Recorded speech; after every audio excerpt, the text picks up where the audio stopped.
జీవన్ రెడ్డి తెలంగాణ రాజకీయాల్లో ఆయన పేరు తెలియని వారుండరు. 40 ఏళ్ల రాజకీయ ప్రస్థానంలో ఎన్నో ఎత్తుపల్లాలు చూసిన వ్యక్తి. తనకు అన్నీ కల్పించిన కాంగ్రెస్ పార్టీని ఆత్మగా చేసుకున్న రాజకీయవేత్త. 6 సార్లు ఎమ్మెల్యేగా, 3 సార్లు మంత్రిగా వివిధ ముఖ్యమంత్రుల కింద పనిచేశారు. అంతటి ఘన రాజకీయ చరిత్ర కలిగిన జీవన్ రెడ్డి 70 ఏళ్ల వయసులో పార్టీ మారడానికి కారణాలేమిటి? హస్తం గుర్తును వీడలేక వీడిపోయి ఇప్పుడు కారు గుర్తు నీడకు చేరిన జీవన్ రెడ్డి అసలు లక్ష్యాలేమిటి? ఈ రోజు క్రాస్ ఫైర్ లో చూద్దాం.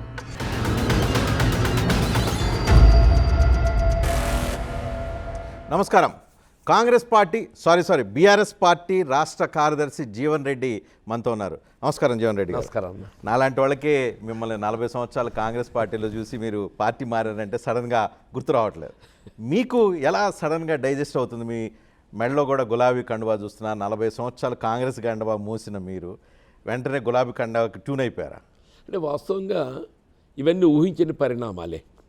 నేను నా సుదీర్ఘ ప్రజా జీవితం 4 దశాబ్దాల పైగా కాంగ్రెస్ పార్టీతో ఉన్నటువంటి అనుబంధం, సరే ఎన్నికల్లో గెలవడం ఉండడం సహజమైనప్పటికీ నేను ఈనాడు కూడా ఏదైతుందో అధికారం ప్రతిపక్షం అని చెప్పని భావించలేదే.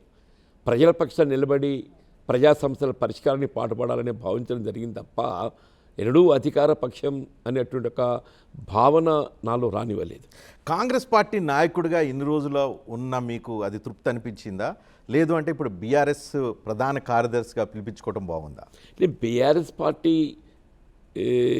వీళ్ళ ప్రధాన కార్యదర్శిగా బాధ్యతలు చేపట్టి జస్ట్ కపుల్ ఆఫ్ డేస్, అంటే ఇప్పుడు ఇక బాధ్యతలు ఆరంభంలోనే ఉన్నాయి. అంటే కాంగ్రెస్ బాగుందా బీఆర్ఎస్ బాగుందా అంటే ఏం చెప్తారు? అంటే ఉన్న పరిస్థితుల్లో ఏదైతే definitely BRS is much better than Congress. 40 సంవత్సరాల కాంగ్రెస్, జీవిత రాజకీయ జీవితాన్ని ఇచ్చిన కాంగ్రెస్, మీరు పుట్టి పెరిగిన కాంగ్రెస్. ఇప్పుడు ఏదైనా కానీ మెరుగైన పాలన, మెరుగైన ప్రభుత్వం కావాలని కోరుకుంటామే. నేను సుదీర్ఘ కాలం ఏదైతుందో కాంగ్రెస్ పార్టీ ఆలోచన విధానాన్ని నేను జీర్ణించుకున్నా. కానీ ఏమైపోయింది, ఎప్పుడైతే రాష్ట్రంలో కాంగ్రెస్ ప్రభుత్వం అధికారి రావడం జరిగిందో, మనం ఆశించినటువంటి ఒక ప్రభుత్వాన్ని వీళ్ళ ప్రజలకు ఇవ్వలేనప్పుడు, వీళ్ళ ఏ బీఆర్ఎస్ పార్టీ 2 పర్యాయాలు ప్రభుత్వం అధికారంలో ఉన్నప్పటికీ కూడా ఇంకా అంతకంటే మెరుగైన ప్రభుత్వం, మెరుగైన పాలన, వీళ్ళ ప్రజా సంక్షేమం దిశగా మరి పనిచేస్తుందని చెప్పి భావించిన కాంగ్రెస్ పార్టీ రేవంత్ రెడ్డి గారు ఏదైతుందో, ఎంతవరకు ఆయన స్వార్థ ప్రయోజనాలు, ఆర్థిక ప్రయోజనాలు మినహా అసలు కాంగ్రెస్ పార్టీ 3 సిద్ధాంతాన్ని వీడినాక ఇక కాంగ్రెస్ పార్టీ ఎక్కడుంది? అంటే మీకు కాంగ్రెస్తో ప్రాబ్లమా రేవంత్ రెడ్డితో ప్రాబ్లమా? నాకు ప్రాబ్లం ఎవరితో లేదు. ఇప్పుడు పాలన కొనసాగుతుంది రేవంత్ రెడ్డి. నాకు ఒక అనుబంధం కాంగ్రెస్ పార్టీతోని. వీళ్ళు అటువంటి అనుబంధం ఉన్న కాంగ్రెస్ పార్టీ ఏదైతుందో, వీళ్ళ రేవంత్ రెడ్డి చెప్పు చేతుల్లోకి పోయిన తర్వాత అసలు కాంగ్రెస్ పార్టీ ఆలోచన విధానమే అనే అమలు చేపట్టడం లేదు. మీరు కాంగ్రెస్ పార్టీలో 40 సంవత్సరాల సుదీర్ఘ అనుభవం ఉంది. అలాంటప్పుడు రేవంత్ రెడ్డితో ప్రాబ్లం ఉంటే కాంగ్రెస్ పార్టీలో పైనుంచి కింద వరకు 100 రకాల వర్టికల్స్ ఉంటాయి. మీకు ఎవరితో అయినా కమ్యూనికేట్ చేయొచ్చు, మీ ప్రాబ్లం డిస్కస్ చేసుకోవచ్చు, మీరు ఏదో రకంగా ఉపశమనం పొందొచ్చు. అలాంటిది రేవంత్ రెడ్డి కోపంతో కాంగ్రెస్ పార్టీ రేవంత్ రెడ్డి కోపం కాదు, ఆయన పాలన పట్ల, ఆయన పనితీరు పట్ల అని చెప్పి అంటున్నా. వీళ్ళ బేసిక్ ఏదైతుందో, వీళ్ళ మనం రాష్ట్రంలో కాంగ్రెస్ పార్టీ ప్రభుత్వం అధికారం రావటాన్ని కోరటానికి కారణాలు ఏంటి? వీళ్ళ కేసీఆర్ గారు 2 పర్యాయాలు అందించిన పాలన కంటే రైతు సంక్షేమం ఉందే. వారు ఏమన్నారు, మేము రైతుకు పెట్టుబడి సహాయం, రైతు బంధు రూపాయన 10,000 చేస్తామని చెప్పాను, అమలు చేసిండు. కాంగ్రెస్ పార్టీ అధికారానికి వస్తే 15,000 చేస్తామని చెప్పానన్న. మీరు 15,000 కాదు కదా, ఉన్న 10,000 అమలు చేయలేకపోతున్నా చెప్పి అంటున్నాను. వీళ్ళ రుణమాఫీ ఉందే. ఇవాళ బీఆర్ఎస్ పార్టీ అన్నాడు కేసీఆర్ గారు 1,00,000 రూపాయలు రుణమాఫీ చేసిండు, మేము 2 లక్షల రూపాయలు చేస్తామని చెప్పానన్నా. ఇలా 2 లక్షల రూపాయలు చేస్తామని చెప్పి చెప్పింది ఏదైతుందో, ఆ 2 లక్షల పరిమితి అనేది 2 లక్షలు పైబడ్డ వారికి కనీసం 2 లక్షల రూపాయల వరకు రుణమాఫీ చేయవలసింది చేయలేకపోయినామని చెప్పి అంటున్నాం. ఇలా ప్రకృతి వైపరీత్యాలతో ఏమైనా పంటలు నష్టపోతే వాళ్ళని ఆదుకోవడం జరుగుతుందని చెప్పి పేర్కొన్నాం, అది అమలు చేయలేకపోయినాం. ఆ పంటల బీమా పథకం ఊసేలేదని చెప్పి అంటున్నాను. భూమి లేని నిరుపేద రైతాంగం ఎవరైతే ఉంటారో వాళ్ళు కనీసం నెలకు 1,000 రూపాయలు ప్రోత్సాహం పారితోషికం ఇచ్చినట్టయితే సంవత్సరానికి 12,000 రూపాయలు కల్పించగలుగుతామని చెప్పి అనుకున్నాం. అది అమలు చేపట్టలేకపోయినాం. ముఖ్యంగా నిరుద్యోగ యువత అని చెప్పి అంటున్నాను. బేసిక్ వల్ల ఈ రాష్ట్రంలో మార్పుకు ప్రధానం నిరుద్యోగ యువత అని చెప్పి అంటున్నా. స్వయంగా రాహుల్ గాంధీ గారు అశోక్ నగర్ పర్యటించిండ్రే. ఇలా సంవత్సరానికి ఏదైతే 1,00,000 ఉద్యోగాలు కల్పిస్తాం ప్రభుత్వ పరంగా, మొదటి సంవత్సరం 2 లక్షల ఉద్యోగాలు కల్పిస్తామని చెప్పానన్నారు. అంటే మొదటి సంవత్సరం 2, తదుపరి సంవత్సరం 1,00,000, 3 లక్షలు కల్పించాల్సిన ఉద్యోగాలు ఏదైతుందో అధికారికంగా 60,000 అని చెప్పంటుండే. అధికారికంగా వీళ్ళ రాష్ట్రంలో కాంగ్రెస్ ప్రభుత్వం చెప్పేది ఏంటి, మీ 60,000 ఉద్యోగాలు కల్పించమని చెప్పి అంటున్నాను. చివరికి కల్పించింది ఎంత, 17,000 అని చెప్పి అంటున్నా. వీళ్ళ విద్యార్థులకు విద్యా అవకాశాలు మెరుగుపరచాలి. ఫీజు రియంబర్స్మెంట్ నిరుపేద వర్గాలకు ఏదైతుందో వాళ్ళకు ప్రభుత్వ పరంగా కానీ ప్రైవేట్ రంగంలో కానీ విద్యా బోధన సదుపాయాలు మెరుగుపరచాలి. వీళ్ళ ఫీజు రియంబర్స్మెంట్ చెల్లింపు చేయలేక చివరికి రాష్ట్ర అత్యున్నత న్యాయస్థానం ఏదైతే ప్రభుత్వం మొట్టికాయలు వేసింది. ఈ ప్రభుత్వం ఫీజు రియంబర్స్మెంట్ చెల్లింపు చేయలేకున్నట్టయితే మీరు పేరెంట్స్ దగ్గర వసూలు చేసుకోండి అని చెప్పింది. అది ఏ విధంగా విద్యార్థులు విద్యా బోధన సదుపాయం పొందగలుగుతారని చెప్పంటూ నేను. సో ఇన్ని ప్రాబ్లమ్స్ ఉన్నాయి కాంగ్రెస్ పార్టీ పాలనలో, ఇన్ని ప్రాబ్లమ్స్ ఉన్నాయా కాంగ్రెస్ పార్టీ పాలన? అపియరెంట్లీ ఇవాళ ఏదైతే ఉద్యోగస్తులు ఉపాధ్యాయ వర్గాలు ఉన్నారే వాళ్ళ పిఆర్సీ 5 సంవత్సరాలు గడిచిపోయింది, వాళ్ళ పిఆర్సీ లేదు, డిఏ లేదు, రిటైర్మెంట్ బెనిఫిట్స్ లేవు.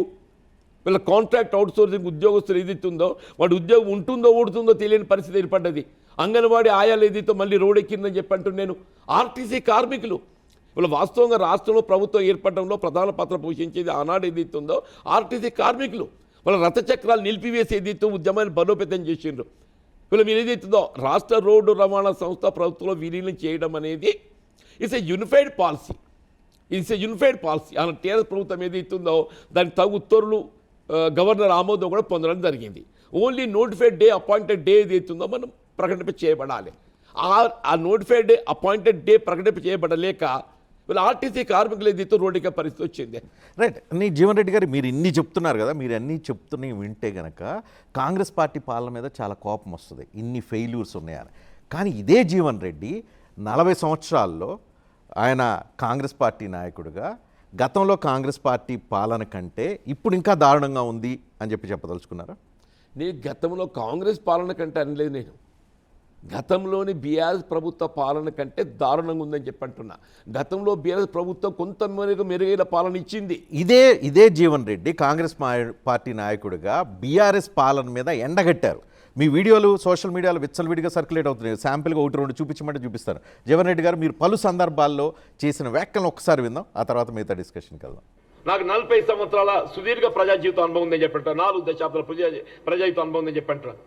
ఇంతవరకు ఏ రాజకీయ పార్టీ కూడా ప్రభుత్వం ఏర్పాటు చేసిన 100 రోజుల్లో ఎన్నికల్లో చేసిన వాగ్దానం అమలు చేసేట ఒక ప్రభుత్వం ఏది చూడలేదని చెప్పంటున్నా. నాకు మీరే అన్నారు ఇట్స్ ప్రో.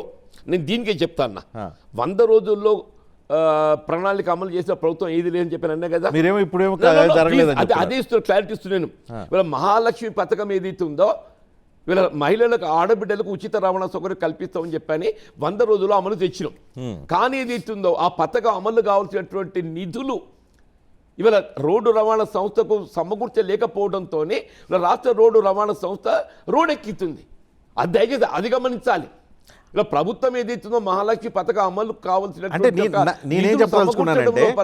వైఫల్యం చెందింది. నేనేం అడగదలుచుకున్నానంటే జీవన్ రెడ్డి గతంలో ఒక మాట ఇప్పుడు ఇంకో మాట మాట్లాడతారు. గతంలో కాంగ్రెస్ పరిపాలన 100 రోజుల్లో అన్ని కంప్లీట్ చేసింది అంటున్నారు, ఇప్పుడు మొత్తం ఫెయిల్యూర్లు ఉన్నాయని చెప్తున్నారు. గతంలో బీఆర్ఎస్ మొత్తం రాష్ట్రాన్ని దోచుకుంది, అప్పులు పాలు చేసిందని గతంలో జీవన్ రెడ్డి అన్నారు. ఇప్పుడు ఆ బీఆర్ఎస్ పార్టీ మీకు చాలా ప్రేమ కనిపిస్తూ ఉంది. నేను ఎన్నడూ బీఆర్ఎస్ పార్టీ దోచుకునేది అనలేదు, అప్పుల పాలు చేసింది అనే మాట బీఆర్ఎస్ మీద చేసిన కొన్ని కామెంట్స్ పాలైందని చెప్పాను నేను, అప్పులు చేసిందని చెప్పాను అన్న నేను. కానీ ఇది దోపిడీ చేసిందని చెప్పిన పదం వాడలేదు. అప్పులు చేయడానికి ఏదైతుంది వాళ్ళు మేడిగడ్డ కాళేశ్వరం ప్రాజెక్ట్ నిర్మాణానికి కావాల్సినటువంటి ఒక నిధులు సమకూర్చుకోవడానికి వరకు ఏదైతే ఉందో పవర్ ఫైనాన్స్ కార్పొరేషన్ కానీ వివిధ జాతీయ బ్యాంకుల నుండి రుణ సదుపాయం పొందిండ్రు. ఇంకొకసారి మీరు వివిధ సందర్భాల్లో 4-5 సందర్భాల్లో చేసిన వ్యాఖ్యలు ఒకసారి చూద్దాం. సాంకేతిక రూపమే కానివ్వండి, నిర్మాణ రూపమే కానివ్వండి, నిర్వహణ రూపమే కానివ్వండి చెప్పండి. వీళ్ళు మేడిగడ్డ ప్రాజెక్టు కృంగిపోవడంతో యావత్ తెలంగాణ ప్రతిష్ట దిగజారని చెప్పక తప్పని చెప్పండి అధ్యక్ష. ఈ దశాబ్ద కాలంలో సంవత్సరానికి 10,000 కోట్లైనా 1,00,000 కోట్ల అవినీతి జరిగింది. కేసీఆర్ మతి భ్రమించినట్టు మాట్లాడుతుండని చెప్పంటున్నా. లేకుంటే ఏమంటాడు, మేడిగడ్డ 2 పిల్లలు కుంగిపోతే ఏమైంది? అరే మనిషి గుండెగా పోయానికి ఇంకేం మిగులుతుందా? You were in power. KTR was minister at that time. KCR was the chief minister. కుంగిపోవడానికి ఆయన నైతిక బాధ్యత వహించాలి. ఇప్పుడు వివిధ సందర్భాలు ఇదే కేసీఆర్ ఇప్పుడు మీకు అద్భుతమైన నాయకుడిగా కనిపిస్తున్నాడు. ఇదే బీఆర్ఎస్ పాలన కాంగ్రెస్ పాలన కంటే బెటర్గా ఉందని చెప్తూ ఉన్నారు. ఎట్లా? ఇప్పుడు మేడిగడ్డ పియర్స్ ఏదైతుందో 7th బ్లాక్లో కృంగిపోయిన మాట వాస్తవం. ఆ కృంగిపోవడానికి ఏదైతుందో ఏ ప్రభుత్వం అయినా బాధ్యత వహించాలని చెప్పి నేను అన్నాను. వాళ్ళ సాంకేతిక లోపమా, నిర్మాణ లోపమా, నిర్వహణ లోపమా, లోపం ఏదైనా కానీ ఏదైతే 2 పియర్స్ కృంగిపోయినాయి. వీళ్ళు మొత్తం మీకు మేడిగడ్డ బ్యారేజ్ నిర్మాణ వ్యయం 4,000 కోట్లే. ఆ 4,000 కోట్లలో ఈ 2 పియర్స్ నిర్మాణ వ్యయం ఒక 400 కోట్లు వస్తాయని చెప్పి అంటున్నాను. ఇవాళ 2 సంవత్సరాలు గడిచిపోయింది, దాదాపు 30 మాసాలు గడుస్తుంది. ఇవాళ మనకి ఎంతవరకు కేసీఆర్ దోషిగా ఎత్తి చూపే ప్రయత్నం చేయడం జరుగుతుంది తప్ప ఆ మేడిగడ్డ పునర్నిర్మాణం చేయాలి. దాన్ని ఏదైతుందో ఈ రాష్ట్రానికి ఏదైతుందో ఇవాళ జీవనాధారమైనటువంటి ఒక నీటి వనరులు కల్పనకు తోడ్పడేటువంటి ఒక ప్రాజెక్టును వినియోగంలోకి ఎందుకు తీసుకురాలేకపోతుందని చెప్పని అడగాల్సిన పరిస్థితి ఏర్పడని చెప్పి అంటున్నాను. కానీ జీవన్ రెడ్డి గారు, ఈరోజు ఈ తరం రాజకీయ నాయకులు అంటే వాళ్ళు మాట్లాడినవి ఏంటంటే ఏ ఎండకు ఆ గొడుగు పడతారు, ఏ రాజకీయ పార్టీలో ఉంటే ఆ రాజకీయ పార్టీ వంత పడతారు అనుకుంటారు. కానీ Jeevan Reddy such a senior politician, such a ground level politician. మీరు కూడా కాంగ్రెస్లో ఉంటే కాంగ్రెస్ పాట, బీఆర్ఎస్లో ఉంటే ఇప్పుడు కొత్త బీఆర్ఎస్ పాట పడుతున్నారు. ఇది పిటి అనిపించడం? నేను ఏనాడైనా నిర్మాణాత్మకంగా మాట్లాడినే, ఏనాడైనా నిర్మాణాత్మకంగా మాట్లాడిన, ఆనాడైనా నిర్మాణాత్మకంగా మాట్లాడిన, ఈరోజు కూడా నిర్మాణాత్మకంగా మాట్లాడుతున్నాను. ఆనాడు ఏదైతే వీళ్ళ ప్రాణహిత నదీ జలాల మళ్లింపుకు సంబంధించి ఉమ్మడి రాష్ట్రంలో వైఎస్ రాజశేఖర రెడ్డి గారు 152 మీటర్ల ఎత్తుతో బ్యారేజ్ నిర్మాణం చేయాలని చెప్పి తలంచిండు. అది సాధ్యం కాలేదు. మహారాష్ట్ర ప్రభుత్వం ఏదైతుందో 148 మీటర్లకు మాత్రమే పరిమితం చేసింది. అప్పుడు ఏదైతుందో మనకు 148 మీటర్ల ఎత్తులో ఏదైతుందో వీళ్ళ తుమ్మడిహేటి వద్ద we are able to get only 80 TMC water. దిగువ 100 మీటర్ల ఎత్తుపై మేడిగడ్డ వద్ద ఏదైతుందో మన పుష్కలంగా నీరు లభించే అవకాశం ఉన్నది. దాదాపు 300 TMC పైన నీరు లభ్యత. ఎక్కడైతే ప్రాణహిత గోదావరి నదీ సంగమంతో పాటుగా మన మానేరు నదీ జలాలు కూడా తోడవుతాయి. ఇవ్వాలని చెప్తున్నాను నేను. వీళ్ళ ప్రాణహిత నదీ జలాలను తుమ్మడిహేటి వద్ద నిర్మాణం చేస్తే 80 TMC నీరు లభ్యత అని చెప్పి ఏదైతే భావించినామో వీళ్ళ 2.5 సంవత్సరాలు గడుస్తుంది అధికారానికి వచ్చి. కాంగ్రెస్ పార్టీ ప్రభుత్వం రేవంత్ రెడ్డి గారు ఏదైతుందో ఇవాళ మీరు మేడిగడ్డ పునర్నిర్మాణానికి చర్యలు చేపట్టారు. ఇవాళ ప్రాణహిత నదీ జలాలు తుమ్మడిహేట వద్ద నుండి మళ్లింపు చేయడానికి చర్యలు చేపట్టారు. ఇవాళ 3 బడ్జెట్లు గడుస్తున్నాయి. 3 బడ్జెట్లు గడుస్తున్నాయి. ఇంత ₹1 వెచ్చించలే. 3 బడ్జెట్లు గడుస్తున్నాయి. వీళ్ళు తుమ్మడిహేటి వద్ద బ్యారేజ్ నిర్మాణం చేసి ఆ 80 TMC నీరు సుందీల వద్ద మనకు ఒక లిఫ్ట్ చేయడానికి ఆడ అవసరమైనటువంటి ఒక ఎత్తిపోతల సదుపాయం కలిగి ఉన్నామంటున్నాను. ఇన్ని రోజులు కాంగ్రెస్ నాయకుడిగా, స్థానికంగా ఉన్న నాయకుడిగా, సీనియర్ మోస్ట్ నాయకుడిగా కాంగ్రెస్ పార్టీలో ఈ మాటలన్నీ ఎందుకు చెప్పలేదు? చెప్పాను నేను. Even I spoke in floor of the council. మీరు దయచేసి నేను కాంగ్రెస్ గవర్నమెంట్ వచ్చిన తర్వాత ఏదైతున్నదో, కాంగ్రెస్ గవర్నమెంట్ వచ్చిన తర్వాత నేను శాసనమండలి సభ్యులు ఉన్ననాడు కూడా ఏదైతున్నదో మీరు ప్రాణహిత నదీ జలాలను తుమ్మడిహేటి వద్ద వెంటనే నిర్మాణం చేపట్టి మళ్లింపు చేయండి. ఇవాళ మేడిగడ్డ బ్యారేజ్ ఏదైతుందో వీళ్ళ కునిగిపోవడానికి బాధ్యులు ఎవరైనా కానీ దాన్ని మరమ్మతులు చేయడం ఈ ప్రభుత్వ బాధ్యత. మేడిగడ్డ బ్యారేజ్ పియర్స్ కునిగిపోవడానికి బాధ్యులు ఎవరైనా కానీ ఏదైతుందో దాన్ని పునర్నిర్మాణం చేయడం ఈ ప్రభుత్వ బాధ్యత అని చెప్పాను, నొక్కి చెప్పాను నేను. It's all there on record. So 2-3 విషయాలు క్లారిటీ చెప్పండి. కాళేశ్వరం డిజైన్ రాంగ్ అంటున్నారు, రైటా రాంగా? ఇప్పుడు ఏ డిజైన్స్ కూడా ఏదైతుందో నీకు సాంకేతికంగా ఇంజనీరింగ్ డిపార్ట్మెంట్ రూపొందిస్తుంది. How can it be you find wrong? Kaleshwaram కర్త కర్మ క్రియ రూపకల్పన ఆర్కిటెక్ట్ ఇంజనీరు అన్ని కేసీఆర్ అని చెప్తారు. డెఫినెట్లీ కేసీఆర్ గారి యొక్క ఆలోచన మేరకు ఏదైతుందో మేడిగడ్డ వద్ద నుండి మన పుష్కలంగా నీరు పొందే అవకాశం ఉంది అనేటువంటి ఒక భావంతో నీరు లిఫ్ట్ చేయడానికి కావాల్సినటువంటి ఒక సాంకేతిక సమాచారంతో మనకు కావాల్సిన డిజైన్స్ రూపొందించాలని చెప్పని ఆలోచన చేయడం జరిగింది. దానికి ఏదైతుందో మీ కేంద్ర జలవనరుల సంఘం ఆమోదం లభించింది. ఓకే, కాళేశ్వరం ఒకవేళ డిజైన్స్ గట్ట పొరపాటు అయినట్టయితే కేంద్ర జలవనరుల సంఘం ఆమోదం ఎట్లా తెలుస్తుందండి? ఇప్పుడు డిజైన్స్ లోపం ఉండి ఉన్నట్టయితే కేంద్ర జలవనరుల సంఘం ఆమోదం తెలపకూడదు కదా. లేదని చెప్పింది దాని మీద కదా అన్నీ ఉన్నాయి. ఇప్పుడు పవర్ ఫైనాన్స్ కార్పొరేషన్ అప్పిచ్చిందా? పవర్ ఫైనాన్స్ కార్పొరేషన్ అప్పిచ్చింది, జాతీయ బ్యాంకులు అప్పిచ్చినాయి. సో వీళ్ళు పవర్ ఫైనాన్స్ కార్పొరేషన్ అప్పేదైతున్నదో దానికి తగు నిర్మాణ అనుమతులు లేనిది పవర్ ఫైనాన్స్ కార్పొరేషన్ అప్పిస్తుందండి? కాళేశ్వరం వల్ల తెలంగాణ రాష్ట్రానికి ఉపయోగం అని చెప్తారు మీరు? డెఫినెట్లీ. ఉన్న పరిస్థితులలో మీరు ప్రాణహిత తుమ్మడి అట్టి వద్ద ఎప్పుడైతే నిర్మాణం చేయలేకపోతున్నారో ఉన్న ఏకైక ఆధారం ఏదైతుందో మేడిగడ్డ పునర్నిర్మాణం మాత్రమే ఏకైక జీవనాధారం తెలంగాణ రాష్ట్రానికి అని చెప్పి అంటున్నా. కాళేశ్వరంలో అవినీతి జరిగిందా లేదా మీ దృష్టిలో? ఇప్పుడు అవినీతి జరిగిందా లేదా అనేది ఏదైతుందో ఇప్పుడు అవినీతి అంటే ఏ ప్రాజెక్ట్ నిర్మాణమైనా ఆరోపణ చేయడం సులభమే, ఆరోపణ చేయడం సులభం. ఇవాళ ఏదైతుందో మీకు అవినీతి జరిగిందని దానికి ఏ విధంగా చెప్పగలుగుతారండి? నాకు తెలిసిన కాంగ్రెస్ పార్టీ నేత జీవన్ రెడ్డి ఇదే కాళేశ్వరానికి డిపిఆర్ లేదని చెప్పాడు, ఇదే కాళేశ్వరంలో అవినీతి జరిగిందన్నారు, ఇదే కాళేశ్వరం డిజైన్లో తప్పులు ఉన్నాయన్నారు, ఇదే కాళేశ్వరం కనుక సరైన చోట కడితే ఇంకా తెలంగాణకి ఎక్కువ ఉపయోగం అని చెప్పారు. కానీ ఈరోజు బీఆర్ఎస్ పార్టీ నాయకుడిగా మారిన జీవన్ రెడ్డి మాత్రం భిన్నమైన వాదన తీసుకుని వస్తుంది. నేను ఆనాడైనా ఈనాడైనా ఒకటే చెప్పాను, నేను తుమ్మడి ఏటి వద్ద బ్యారేజ్ నిర్మాణం చేయగలిగినట్టయితే ఒక లిఫ్ట్తో మాత్రమే మీకు ఎల్లంపల్లికి నీటిని తరలించే అవకాశం ఉండే. మీరు తుమ్మడి ఏటి వద్ద బ్యారేజ్ నిర్మాణానికి మేడిగడ్డకి ఏదైతుందో 3 లిఫ్ట్లు అవసరం పడుతున్నాయి. మీరు పదే తుమ్మడి హెట్ అని ఏదైతే పాయింట్ తీసుకొస్తున్నారో ఆ తుమ్మడి హెట్ దగ్గర అసలు ప్రాజెక్టే కట్టలేని ఫెయిల్యూర్ ఇదే బీఆర్ఎస్ పార్టీది, ఇదే కేసీఆర్ది కాదా? బీఆర్ఎస్ తలంచలేదు. బీఆర్ఎస్ ఏదైతే ఉందో అక్కడ మనం ఆశించిన నీటి లభ్యత పొందలేకపోతామో అక్కడ ఎట్లా ఒక లిఫ్ట్ పెట్టాలి, ఇక్కడ అదనంగా ఇంకో 2 లిఫ్ట్లు అవసరం పడతాయి, ఇక్కడ అదనంగా ఇంకో 2 లిఫ్ట్లు అవసరం పడతాయి. కానీ మనకు ఆశించిన నీటి లభ్యత అలా పొందలేకపోతాం, ఇక్కడ పొందగలుగుతాం. 2 లిఫ్ట్లు అదనం అయినప్పటికీ కూడా ఏది ఇస్తుందో మన పుష్కలంగా నీరు పొందే అవకాశం ఉన్నది. యావత్ తెలంగాణ రాష్ట్రానికి ఇవాళ సాగునీరే కానీ త్రాగునీరే కానీ పారిశ్రామిక అవసరాలే కానీ ఏ అవసరమైన కానీ ఏది ఇస్తుందో మన నీరు లభ్యత పొందబోతామని చెప్పి otherwise this water will go to Polavaram, నాకు గుర్తున్నంత వరకు ఇదే జీవన్ రెడ్డి కాంగ్రెస్ పార్టీ నాయకుడిగా ఎమ్మెల్సీగా మీరు మండలిలో కాళేశ్వరంలో జరిగిన అవకతవకల మీద జ్యుడిషియల్ కమిషన్ వేయమని డిమాండ్ చేసింది మీరే. ఇప్పుడు కాళేశ్వరం నిర్మాణానికి సంబంధించిన ఒక పెట్టుబడులు ఏదైతే ఉందో ఏ విధంగా సమకూర్చిండ్రు, అది ఏ విధంగా రాష్ట్రం పైన భారం కాబోతుందనే భావన మాట్లాడా. ఇవాళ అది ఏదైతే ఉందో భావన ఇప్పుడు ఏమైపోయింది, అది ఇవాళ ఆనాడు 1,00,000 కోట్లతో నిర్మాణం చేసిన ప్రాజెక్టే ఆనాడు నిర్మాణం చేసి ఉండకపోయినట్టయితే ఇవాళ 4 లక్షల కోట్లు అవుతుండే. ఇవాళ తుమ్మడి బ్యారేజ్ నిర్మాణం చేయలేకపోవడం ఇవాళ కాంగ్రెస్ పార్టీ వైఫల్యం ఏదైతే ఉందో కొట్టొచ్చినట్టు అద్దం పట్టినట్టు కనబడుతుంది. కొంత బరువైన భారమైన కేసీఆర్ గారు చేసిందా కరెక్ట్ ఉందన్నట్టు ఒక భావన ప్రజల్లో తలెత్తింది. ప్రజల్లో వచ్చిందా జీవన్ రెడ్డిలో వచ్చింది? ప్రజల్లో వచ్చింది. జీవన్ రెడ్డిలో కూడా మార్పు వచ్చింది. జీవన్ రెడ్డి ఆలోచన ఎందుకని అంటున్నానంటే ఇదే జీవన్ రెడ్డి కాళేశ్వరం మీద చాలా సందర్భాల్లో చాలా వ్యాఖ్యలు చేశారు. రీసెంట్గా ఇరిగేషన్ శాఖ మంత్రి ఉత్తమ్ కుమార్ రెడ్డి మీ జిల్లాలో వచ్చి మేడిగడ్డ ఇవన్నీ పర్యటించిన తర్వాత కూడా మీరే పక్కన కూర్చొని ఉన్నారు. మీ సమక్షంలోనే ఉత్తమ్ కుమార్ రెడ్డి 90,000 కోట్ల రూపాయలు ఖర్చు పెట్టిన 90,000 ఎకరాలకు కూడా ఇరిగేషన్ ఇవ్వలేకపోయిన ప్రాజెక్ట్ ఇదే కాళేశ్వరం అన్నాడు. ఆ రోజు మీరు ఎందుకు నిలదీసి అక్కడ లేదు మీరు చేసిన తప్పు, కేసీఆర్ చేసింది రైటు అని చెప్పి ఇప్పుడు మీరు ఏదైతే నాకు ఎక్స్ప్లెయిన్ చేసింది అని ఎందుకు చెప్పలేకపోయారు? మంత్రిగా ఆయన ఆలోచన విధానాన్ని వ్యక్తం చేస్తున్నాడు. 90,000 కోట్లు వెచ్చించింది దేని మీద? టోటల్ కాళేశ్వరం ప్రాజెక్టు మీద. 90,000 ఎకరాలకు కూడా ఇరిగేషన్ ఇవాళ 18 లక్షల ఎకరాలకు ఇచ్చింది, 18 లక్షల ఎకరాలకు ఇచ్చింది. ఇది కేసీఆర్ చెప్పే మాట. మీరు కూడా కన్విన్స్ అవుతున్నారు? ఇవాళ కనబడుతుంది కదా జీవన్ రెడ్డి కూడా కనబడుతుంది కదా. 18 లక్షల ఎకరాలకు సాగునీరు ఇచ్చినటువంటి యొక్క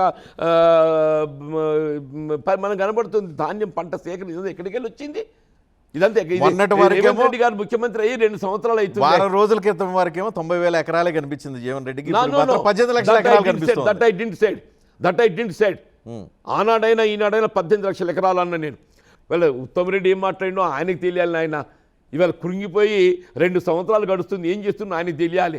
నేను ఘోష్ కమిషన్ రిపోర్ట్ వచ్చింది, ఎంతవరకు ఏదైతుందో కేసీఆర్ దోషిగెత్తి చూపే ప్రయత్నం తప్ప మీరు 2 సంవత్సరాలకి వెళ్ళి ఏదైతుందో నువ్వు బ్యారేజ్ నిర్మాణం ప్రాజెక్ట్ నిర్మాణం పక్కన పెట్టా. వీళ్ళ కేసీఆర్ గారు దశాబ్ద కాలం లోపల 10 సంవత్సరాల కాలం లోపల ఏదైతుందో మొత్తం కాళేశ్వరం ప్రాజెక్ట్ నిర్మాణం చేసి దాని వినియోగంలోకి తెచ్చిండు. ఇవాళ మీరు సగం సమయం గడిచిపోయింది, 2.5 సంవత్సరాలు గడిచిందా. ఆ కురుంగిన 2 పిల్లలు మనమ చేయలేకపోయిండు. కాదు అదొక మాన్యుమెంట్ లాగా ప్రజలకు చూపిద్దాము, ఎలా లోపాలు జరిగినాయో, ఎలా లీకేజీలు జరిగినాయో, ఎలా డిజైన్ లోపం ఉందో, ఎలా అవినీతి జరిగిందో చూపించడం కోసం డిస్ప్లే పెట్టారు. ఇప్పుడు ఎస్ఎల్బీసీ నిర్మాణ దశలో టన్నల్ కృంగిపోయింది. టన్నల్ కృంగిపోయి 8 మంది కార్మికులు అసూలు భాషలు కనీసం శవాలు వెలికి తీయలేదు, సిగ్గుపడాలి. ఇవాళ ఇక్కడ కుంగింది ఎంత? 1-2 పిల్లర్లు నెర్రలు కొడితే వీళ్ళు మొత్తం ప్రాజెక్ట్ పోయింది, కాళేశ్వరం పోయింది, 1,00,000 కోట్లు పోయినాయి. అసలు మేడిగడ్డ బ్యారేజ్ నిర్మాణ విలువ ఎంత అని మీరు గ్రహించారు ఎప్పుడైనా? నేను వేరేది గ్రహించా. ఇందాక మీరు చూపించిన బయటలో ఇదే జీవన్ రెడ్డి మండలిలో, శాసన మండలిలో ఆ 2 పిల్లర్లే గుండెకాయ కాళేశ్వరం ప్రాజెక్ట్ చెప్పారు. ఆ గుండెకాయ ఏదో చిన్న నిర్ణయం చెప్తున్నారు. Your right sir, your right. నేను ఆ దినం అదే ఇవాళ కూడా అదే మాట్లాడుతున్నా. ఆ గుండెకాయకు మరమ్మతు చికిత్స చేసి వీళ్ళ గుండె హార్ట్ స్ట్రోక్ వస్తుంది. హార్ట్ స్ట్రోక్ వస్తే వదిలేస్తున్నామా? ఇవాళ బైపాస్ ఆపరేషన్ చేస్తున్నాం, స్టంట్ వేస్తున్నాం. ఆ గుండెకాయలు మరమ్మతు చేస్తే, చిన్న గుండెకాయలు మరమ్మతు చేస్తే ఇవాళ 1,00,000 కోట్ల ప్రాజెక్ట్ వినియోగంలోకి వస్తుంది. ఆ చిన్న గుండెకాయ మరమ్మతుకి ఏదైతుందో ఇవాళ డిఫెక్ట్ లయబిలిటీ అనేది కాంట్రాక్టర్ మీద ఆధారపడ్డది. డిఫెక్ట్ లయబిలిటీ ఎవరి మీద ఉన్నది? కాంట్రాక్టర్ మీద ఆధారపడింది. L&T అనేది ఏదైతుందో నిర్మాణ సంస్థ అంతర్జాతీయంగా గుర్తింపు పొందింది. దయచేసి ఇక్కడ మనం గమనంలోకి తీసుకోవాల్సిన ఇంకొక అంశం కూడా ఉంది.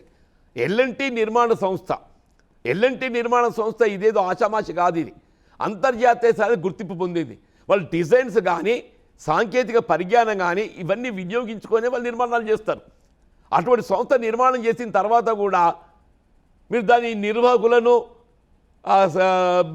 నిర్మాణం కావాలని సూచించిన వాళ్ళు తప్పుపడతామని చెప్పంటే ఎవరు జవాబు చెప్పాలి? జీవన్ రెడ్డి గారు, మీరు బీఆర్ఎస్లోకి మారటానికి రేవంత్ రెడ్డి కారణమా, లేకపోతే మీ స్థానికంగా ఉన్న సంజయ్ కారణమా? డెఫినెట్లీ రేవంత్ రెడ్డి గారు కారణం. ఇప్పుడు సంజయ్ గారిని ప్రోత్సహించి కాంగ్రెస్లోకి ఫిరాయించే విధంగా నిర్ణయాలు తీసుకుంది రేవంత్ రెడ్డి.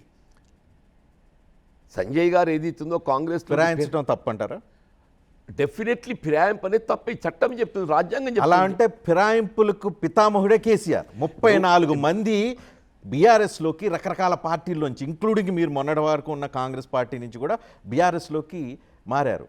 అక్కడ తప్పుగాని ఫిరాయింపులు మీరు ఉన్న కాంగ్రెస్ పార్టీలో, మొన్నటిదాకా ఉన్న కాంగ్రెస్ పార్టీలో ఫిరాయిస్తే తప్పి. ఇప్పుడు ఏ పరిస్థితి లోపల ఫిరాయింపులు చేయడం జరిగింది? ఇప్పుడు యూ కెనాట్ కంపేర్ జాతీయ పార్టీని రీజనల్ పార్టీగాతో పోల్చడం సరైనది కాదు అని చెప్పి అంటున్నాను. ఆనాడు ఏదైతుందో తెలంగాణ రాష్ట్రం ఏర్పడిన తొలినాళ్లలో టీఆర్ఎస్ పార్టీని అస్థిరపరచాలనే కుట్రలు కొన్ని ఇప్పుడు కూడా రేవంత్ రెడ్డి తన పాలన అస్థిరపరచడానికి జరుగుతున్న కుట్రలో భాగంగానే ఆయన ఫిరాయించాల్సిన అనివార్యత వచ్చిందని అనేక సందర్భాల్లో. ఆయనకు అస్థిరత ఎక్కడిదే?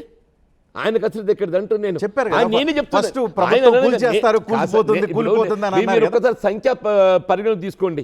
65 మంది కాంగ్రెస్ సభ్యులు, ఒక CPI 66, BRS originally elected 38, BJP 8, 38 ఎంత అవుతుందన్న 46 అవుతుంది. 66కు 46 వ్యత్యాసం ఎంత?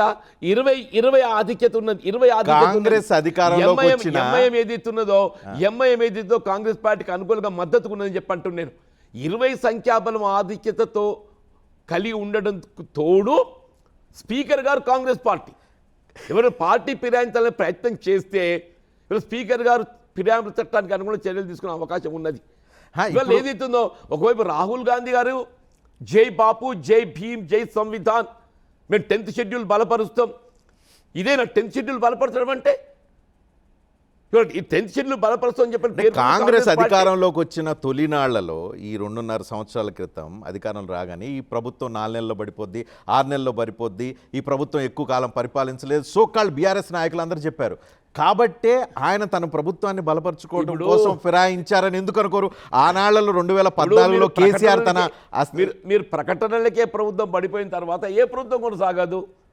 ప్రకటనల ప్రభుత్వం పడిపోతా అదే పాలన పట్ల ఏదైతే ఉందో మీ గవర్నమెంట్ అలర్ట్గా ఉండాలి. ఈ ప్రభుత్వం వైఫల్యం చెందుతుంది కాబట్టి ఇంకెంతకాలం ఉంటుందని చెప్పని తెలంగాణ ప్రజలను కన్విన్స్ చేయండి. 2014లో కేసీఆర్కున్న అభద్రతాభావం, అస్థిరత ఏంటి? అప్పుడు ఆయన ఇతర పార్టీల నుంచి ఫిరాయించడానికి కారణం ఏంటి? ఇప్పుడు రేవంత్ రెడ్డికి లేని అభద్రతాభావం ఏముంది? ఇప్పుడు ఏదైనా కానీ ఫిరాయింపులు సమర్థనీయం కాదు. ఆనాడైనా ఈనాడైనా. ఆనాడు వారు ఏ పరిస్థితుల్లో చేర్చుకున్నారు, దాన్ని ఏదైతే ఏ విధంగా చట్టబద్ధత కల్పించింది అనేది మనం గమనించాం. ఫిరాయింపులకు ఏ విధంగా చట్టబద్ధత కల్పించింది మనం గమనించాం. ఇవాళ ఏదైతే చట్టబద్ధతే లేదు.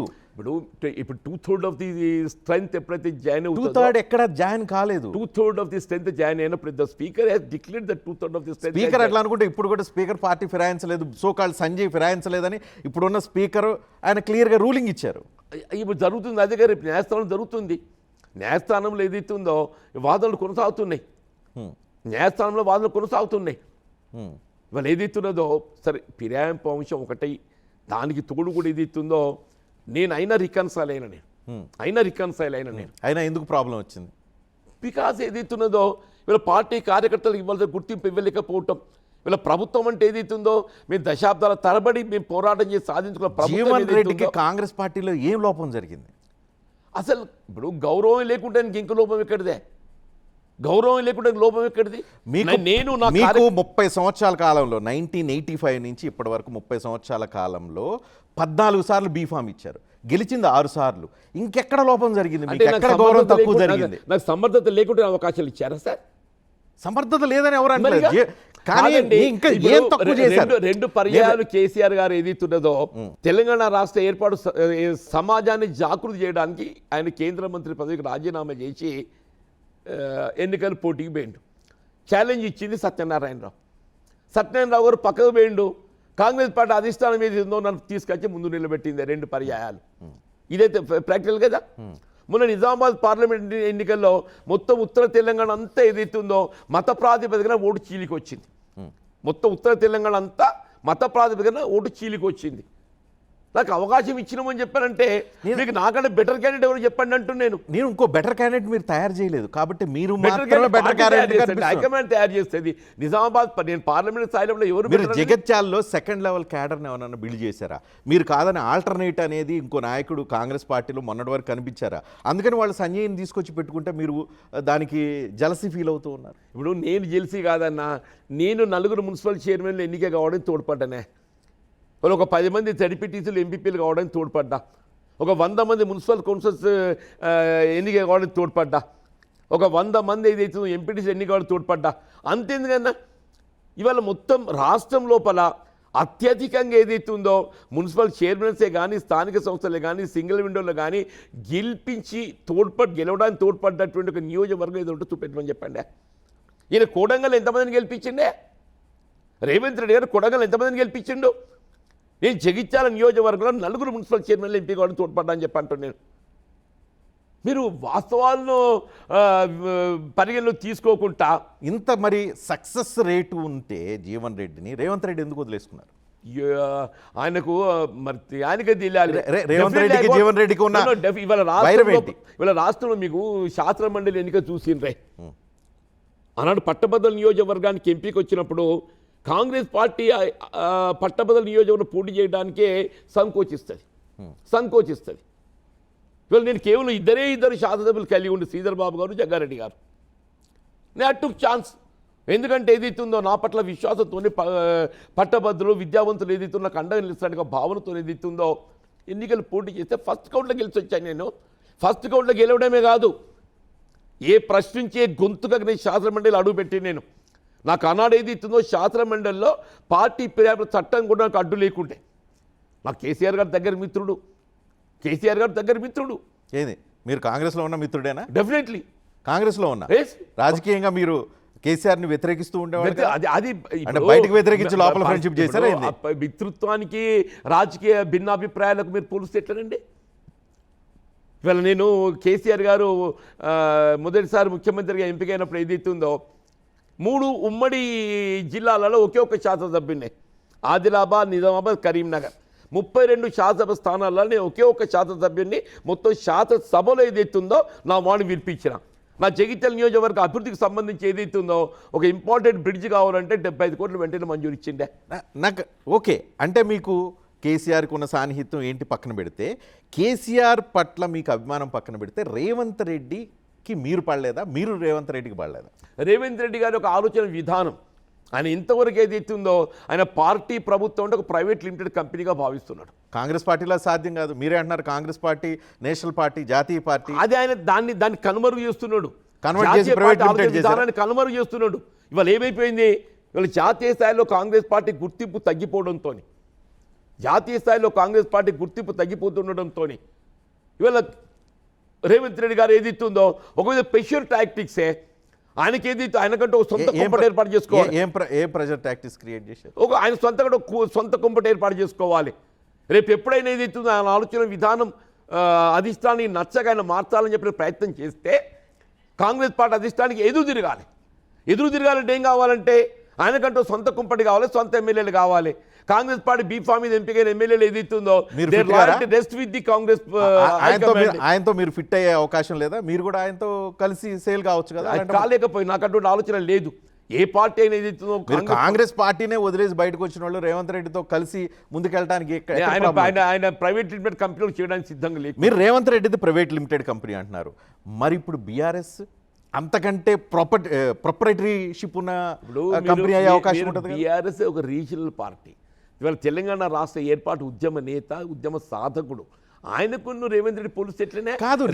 కాంగ్రెస్ పార్టీలో మీకు బాగా తెలుసు నాకంటే, మీరు కాంగ్రెస్ పార్టీలో పనిచేస్తారు. కాంగ్రెస్ పార్టీలో అంతర్గత ప్రజాస్వామ్యం ఎక్కువ, ఏమైనా మాట్లాడుకోవచ్చు, ఏమైనా చేసుకోవచ్చు, స్వేచ్ఛగా అభిప్రాయాలు వెలిపించే అవకాశం ఉంటుంది. కానీ ప్రాంతీయ పార్టీ, దట్టు కేసీఆర్తో ఉన్న బీఆర్ఎస్ లాంటి ఒక ప్రాంతీయ పార్టీలో మాట్లాడే స్వేచ్ఛ ఉండదు, కలిసే అవకాశం ఉండదు, తర్వాత అభిప్రాయాలు వెలిబుచ్చే అవకాశం ఉండదు, బయట స్వేచ్ఛగా తిరిగే అవకాశం ఉండదు, రిస్ట్రిక్టెడ్గా పనిచేసే అవకాశం లేదా అని మనం భావిస్తే ఎట్లా? అలాగే మనం భావిస్తే ఎట్లా అంటున్నాను. ఇవాళ కేసీఆర్ గారు ఏదైతే లిబరల్గా ప్రజాస్వామ్యవాదిగా లేకుండా ఉంటేనే ఇవాళ ఈ తెలంగాణ రాష్ట్ర ఏర్పాటు ఉద్యమాన్ని ఇంత బలోపేతం చేయగలిగే అవకాశం ఉంటుండేనా? ఇవాళ తెలంగాణ రాష్ట్ర ఏర్పాటు, సకల జనుల సమ్మె, ఇదంతా ఏదో చేయగలిగే అవకాశం అది చరిత్ర. భవిష్యత్తు గురించి మీరు అంటూ ఉన్నారు. బీఆర్ఎస్ గురించి చాలా వారం రోజులు అయింది కాబట్టి చాలా గొప్పగా చెప్తూ ఉన్నారు. ఆల నరేంద్ర, విజయశాంతి, ఈటెల రాజేంద్ర, పొంగులేటి శ్రీనివాసరెడ్డి, తుమ్మల నాగేశ్వరరావు, ఇలాంటి వాళ్ళందరూ బయటకు వచ్చిన వాళ్ళంతా మాట్లాడుతున్న మాటలు మీకు కనిపించలేదా? అసలు మీరు చెప్పిన దానిలో ఒక ఈటెల రాజేందర్ గారు ఏదైతున్నదో ఆది నుండి తెలంగాణ రాష్ట్ర ఏర్పాటు ఉద్యమం కోసం పాటుపడ్డటువంటి వారే. అదర్ దాన్ హిమ్ విజయశాంతికి ఏం తక్కువైందండి? She got elected to the parliament. ఆల నరేందర్ గారికి ఏం తక్కువైందండి? ఈ గాట్ ఎలక్టెడ్ పార్లమెంట్. ఆయన మంత్రివర్గంలో అవకాశం కల్పించిండ్రు. తుమ్మల నాగేశ్వరరావు గారికి ఏం తక్కువైందండి? కానీ సభ్యుడు లేని నాడు కూడా ఏదైతే శాసనమండలి సభ్యత్వం కల్పించి మంత్రివర్గంలో అవకాశం కల్పించి తుమ్మల నాగేశ్వరరావు గారికి సేమ్ ఇదే అంటున్నారు రేవంత్ రెడ్డి. జీవన్ రెడ్డికి ఏం తక్కువ? జీవన్ రెడ్డికి ఏం తక్కువ చేశాం? ఏం లేని రోజుల్లో కూడా పదవులు ఇచ్చాం, ఓడిపోయిన తర్వాత కూడా ఎంపీ ఇచ్చాం, ఎమ్మెల్సీగా ఉన్నా కూడా ఎమ్మెల్యే అవకాశం ఇచ్చాం. ఏం పదవి? పోటీ చేయడానికి అవకాశాలు నా సమర్థతను కల్పించి నేను పదవులు నేను వెంపర్లాడలేదు. నా పదవే కావాలని కోరుకుంటే నాకు 20 మాసాలు శాసనమండలి సభ్యత్వం కలిగి ఉండి కూడా ఎప్పుడైతే రాష్ట్రంలో కాంగ్రెస్ ప్రభుత్వం ఏర్పడి అధికారానికి వస్తుందో నాకు మంత్రి కావాలని చెప్పి నేను ఢిల్లీ పోవాలి కదా, నాకు మంత్రి పదవి కావాలి ఢిల్లీ పోవాలి కదా. Even I did not go to Delhi. నాకు మంత్రివర్గంలో అవకాశం పొందే అర్హత లేదా? పాయింట్కి వచ్చారు. సో ఇప్పుడు మీకు మంత్రివర్గంలో స్థానం కల్పించలేదని, మంత్రిగా చేయలేదని ఇప్పుడు పార్టీని వదిలేశారా? అది 20 మాసాల కింద ముచ్చట చెప్తున్నాను. ఇప్పుడు అది 20 మాసాలు కూడా మీరు మంత్రి పదవి ఎక్స్పెక్ట్ చేశారు కాదు. నాకు అదే అసంతృప్తి అయినట్టయితే నేను ఆనాడు ఎదురు తిరిగేవాడిని. నాకు అదే అసంతృప్తిగా భావించేవాడిని అయినట్టయితే ఆనాడు ఎదురు తిరిగేవాడిని. సో సంజయ్ని తెచ్చుకొచ్చినందుకే మీకు కోపం వచ్చింది. Sanjay is only instrument.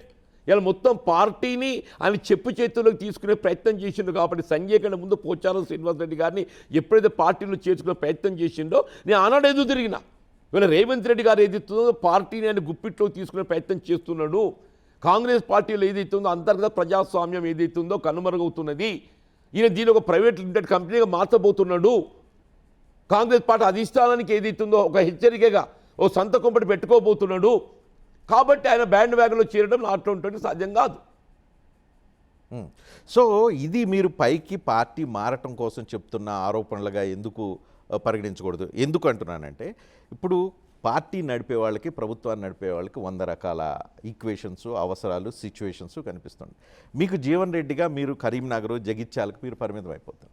మీరు వచ్చేసి కాంగ్రెస్ పార్టీ ఎలా పనిచేయాలి, పీసీసీ ఎలా పనిచేయాలి, ప్రభుత్వం ఎలా నడపాలి అని ఎలా డిక్టేట్ చేయగలుగుతారు? డిక్టేట్ కాదు, I can suggest, because I'm the senior most leader of the Congress party.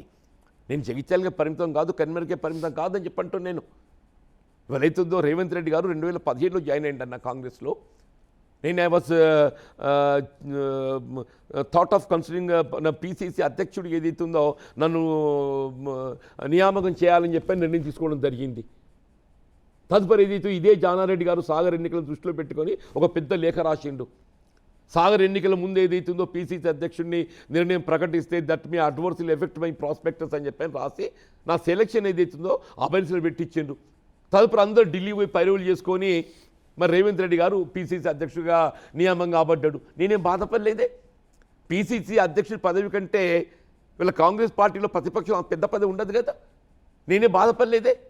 మీరు అన్నట్టు ఏదైతుందో 20 మాసాలు శాసనమండలి పదవి ఉండి కూడా ఏదైతుందో నాకు మంత్రి వర్గంలో అవకాశం లభించకుండా నేను బాధపడలేదే. I continued. తదుపరి ఏదైతుందో నాకు ఎమ్మెల్సీ ఎక్స్టెన్షన్ రాకుండా కూడా నేను బాధపడలేదే. నేను ఇదే శాసనసభ్య స్థానంకి వెళ్ళి నాకు అవకాశం లభిస్తుందని చెప్పి భావించాను. నేను ఢిల్లీ పోలే పని నాకేం పైరు చేసుకునే తాకత లేదు, అలవాటు లేదు. పార్టీని గుర్తిస్తుందని చెప్పి అనుకున్నాను. ఇవాళ కూడా I did not left the party. I was throne out. Virtual I was throne out. పొమ్మని లేక పొగబెట్టేది ఇస్తున్నదో ఇవాళ మీనాక్షి నటరాజన్ గారు కరీంనగర్ జిల్లా పర్యటనకు వచ్చినప్పుడు గంగాధర ఒక కేంద్రం ఏదైతుందో మేము 80% స్థానిక సంస్థల ఎన్నికల్లో ఆరంభంకి వెళ్ళి పార్టీ పటిష్టతకు ఎవరు పాటుపడడం వాళ్ళకి టికెట్ ఇస్తామని చెప్పిండ్రే. ఇన్ ప్రాక్టికల్ 40% ఇచ్చిండ్రు. 40% ఇస్తే ఇదే జగిత్యాల నియోజకవర్గంలో మున్సిపల్ ఎన్నికల్లో కాంగ్రెస్ పార్టీలో సభ్యత్వం లేనోళ్లకు అవకాశాలు కల్పించిండ్రు.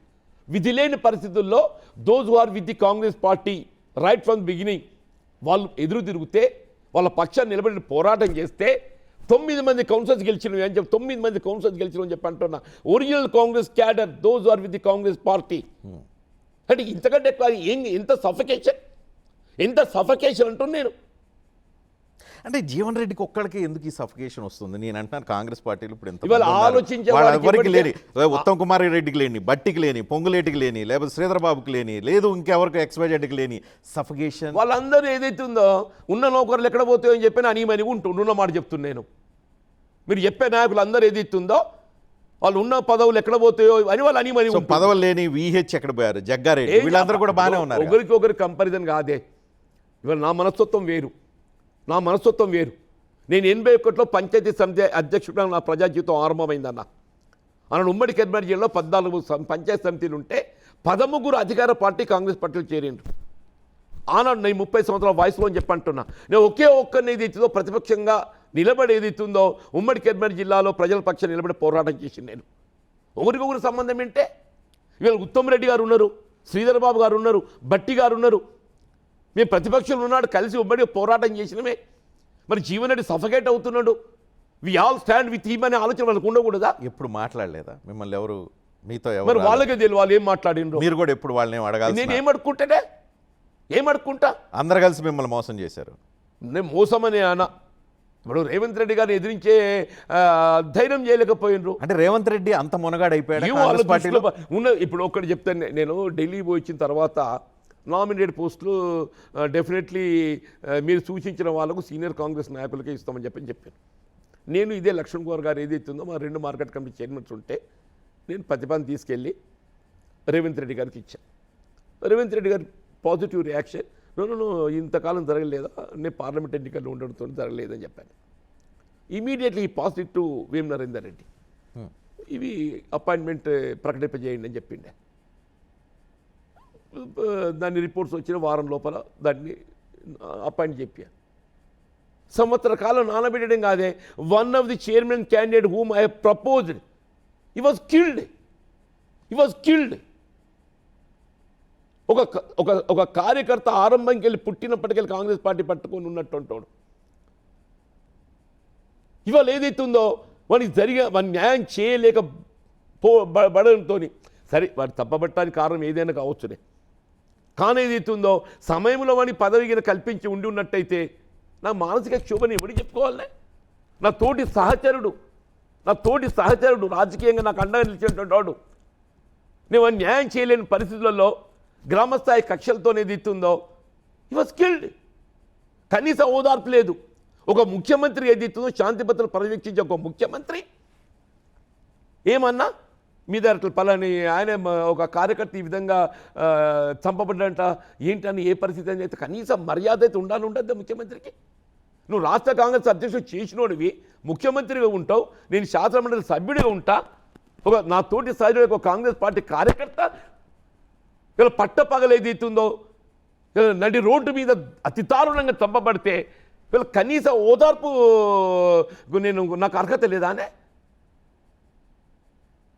ఇదేనా పార్టీ నాయకత్వం? పార్టీ నాయకత్వం ఇదేనా అంటున్నాను నేను. How long I have to suffocate like this? How long I have to suffocate like this? నేను పార్టీ వదలానని చెప్పినట్టుగా భావన వ్యక్తం చేసే ప్రయత్నం చేస్తుంది తప్ప నేను పార్టీకి వెళ్ళి నెట్టివేయబడ్డా, గెంటివేయబడ్డా, పొమ్మని లేక పొగబెట్టిందని చెప్పంటున్నాను నేను. The day I have resigned, ఆ దినం ఏదైతుందో నేను felt every time I'm telling, నా భావోద్వేగాలు నిజంగా కూడా చెప్పంటున్నా. కనీసం ఉన్నోళ్ళుగా న్యాయం చేయడం రా అని చెప్పాను నేను. ఎవరి కీడు కోరలేదు. నాకంటే విధిలేని పరిస్థితులను తను నిలదొక్కుకోలేక, తట్టుకోలేక నేను పార్టీ వీడే పరిస్థితి వచ్చింది. నేను పోతున్నా, కానీ ఏదైతుందో ఉన్నోళ్ళుగా న్యాయం చేయండి. మీరు ఏదైతుందో దశాబ్దాల తరబడి పార్టీ పట్టుకొని ఉన్నోళ్ళు, వీళ్ళ ఇందిరాగాంధీ, రాజీవ్ గాంధీ, రాహుల్ గాంధీ గారు కాలుకు బల్పం కట్టుకొని ఏదైతున్నదో అక్కడ కర్ణాటక రాష్ట్రం గెలిపించిండు, తెలంగాణ రాష్ట్రం గెలిపించిండు. ఇలా రేవంత్ రెడ్డి గారు ముఖ్యమంత్రి అయినట్టు ఎట్లయిందే? ఈయన సమర్థతోనైందా? రాహుల్ గాంధీ గారి యొక్క శ్రమ లేదా? ఇవాళ మల్కాజ్గిరి పార్లమెంట్ స్థానానికి ఆయన ప్రాతినిధ్యం వహిస్తుంటే అందులో 7% స్థానాలు ఉంటే ఒక్కటి కూడా గెలవడా?